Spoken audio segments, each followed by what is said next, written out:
Hi అండి. ఈరోజు మనమైతే సంక్రాంతి స్పెషల్‌గా పప్పు చెక్కలు చేసుకుంటున్నాము.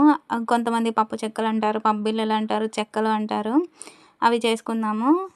చెక్కలు చేసుకోవడానికి ముందుగా బియ్యం నానబెట్టుకోవాలి. బియ్యం నానబెట్టుకొని మంచిగా 2-3 టైమ్స్ కడుక్కొని, అవి అన్నం వంచుకుంటాం గదా! అలాగా వాటర్ అన్నీ ఎళ్ళిపోయేలాగా వంచుకోవాలి.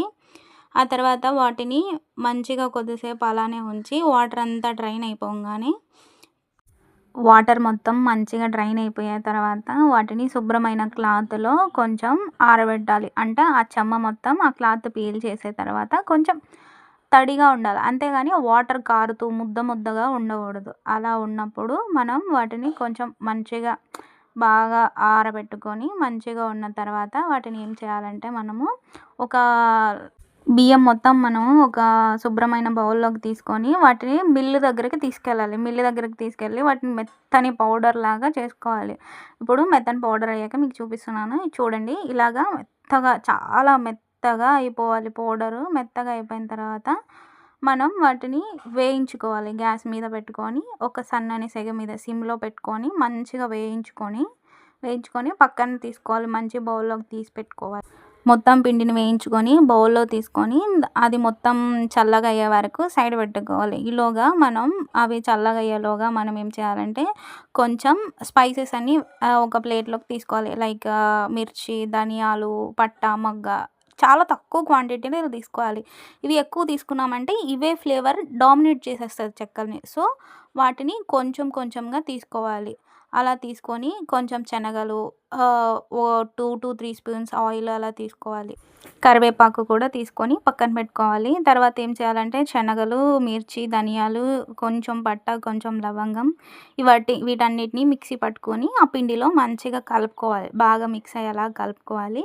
తర్వాత కొంచెం సాల్ట్ యాడ్ చేసుకోవాలి పిండిలోనే. మంచిగా బాగా కలుపుకోవాలి. తర్వాత కొంచెం ఆయిల్ యాడ్ చేసుకొని బాగా కలుపుకోవాలి. మీకు ఆయిల్ సరిపోయిందా లేదా అని ఎలా తెలుస్తుందంటే, పిండిని మీరు చేత్తో పట్టుకొని ఇలా ముద్దలాగా చేసినప్పుడు అది ముద్దలా నిల్చోవాలి కొద్దిసేపు. అలా ఉన్నప్పుడు మీకు కరెక్ట్‌గా ఆయిల్ సరిపోయింది, బాగుంది అని అర్థం. ఆ పిండిలోనే మనం సన్నగా కట్ చేసుకున్న కరివేపాకు, మిక్సీ పట్టిన పౌడర్‌ని ఫ్రెష్‌గా దంచిన అల్లం వెల్లుల్లి పేస్ట్ కూడా అందులో వేసుకొని బాగా కలుపుకొని కాస్త వాటరేసి బాగా కలుపుకోవాలి. వాటర్ మొత్తం ఒకేసారి కలిపేస్తే వాటర్ ఎక్కువైపోయి పిండి అనేది లూజ్ అయిపోతది. సో, మనం ఏం చేయాలంటే కొంచెం వాటర్‌గా కలుపుకోవాలి. కొంచెం వాటరేసుకొని కలుపుకొని ఒక ముద్దలాగా తయారు చేసుకోవాలి. తర్వాత ఏం చేయాలంటే ఆ ముద్దలాగా చేసుకున్న దాన్ని ఎలా ఉండాలంటే మనం చేతితో నొక్కినప్పుడు చాలా స్మూత్‌గా ఉండాలి. అంటే స్మూత్‌గా లోపలికెళ్ళిపోవాలి హ్యాండ్ అనేది. అలా మర్దన చేస్తూ బాగా కలుపుకోవాలి పిండి. మీరు పిండి కలపడంలోనే మీ చెక్క అనేది ఎలా వస్తుందో మీకు అర్థమవుతదన్నమాట. మీరు పిండి ఎలా పడితే అలా కలిపేసారంటే చెక్కలు గట్టిగా రావడము అలా ఉంటది. సో, పిండి నీట్‌గా మర్దన చేస్తూ మంచిగా కలుపుకోవాలి. మనం పిండి కలిపేటప్పుడు క్రిస్పీనెస్ కోసము కొంచెం పప్పులు యాడ్ చేసుకోవాలి. లైక్ మినపప్పు, పచ్చెనపప్పు వీటిని ముందుగా నానబెట్టుకొని వాటిని యాడ్ చేసుకోవాలి. ఇవి యాడ్ చేసుకున్నప్పుడు మనం చెక్కలు తిన్నప్పుడు ఆ పప్పులు తగులుతూ ఉంటే చాలా బావుంటది. క్రంచీగా చాలా బావుంటది. మనం ముద్దలా చేసుకున్న పిండిని కొంచెం సైడ్ పెట్టేసుకొని, తర్వాత మనం ఆయిల్ పెట్టుకోవాలి. మనం ట్రెడిషనల్ పద్ధతిలో చేస్తున్నాం కాబట్టి, మనం పొయ్యి మీద చేస్తాం. కట్టెల పొయ్యి మీద. మా పొయ్యి చూసి ఆశ్చర్యపోకండి. అది ఏంటంటే ఆయిల్ క్యాన్‌కి వస్తుంది గదా! క్యాన్‌ని హోల్ చేసి అలా చేస్తారు. విలేజ్‌లో చాలామంది ఇలాగే యూజ్ చేస్తారు. కట్టెల పొయ్యికి చాలా బాగా యూజ్ అవుతది. ఫ్రెండ్లీ బడ్జెట్‌లో చాలా మంచిగా యూజ్ అవుతది. విలేజ్‌లో ఎప్పుడు ఇలానే కదా చేస్తుంటారు. అన్ని ఫ్రెండ్లీ బడ్జెట్స్‌లో మంచిగా చేస్తుంటారు గదా! అలాగా చేశారు. మనమైతే కట్టెల పొయ్యి మీద చేసుకుంటున్నాం గాబట్టి, బాండీ పెట్టి ఆయిల్ మంచిగా హీట్ అయిన తర్వాత, మనం కలిపెట్టిన పిండిని చిన్న బాల్స్ లాగా చేసి, వాటితో పూరి ప్రెస్ అని ఒకటి దొరుకుతుంది మార్కెట్‌లో.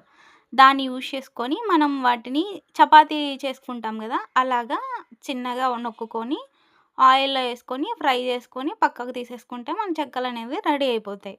సో, ఇలా కంప్లీట్ చేసుకుంటే మన చెక్కలు చాలా బావుంటాయి.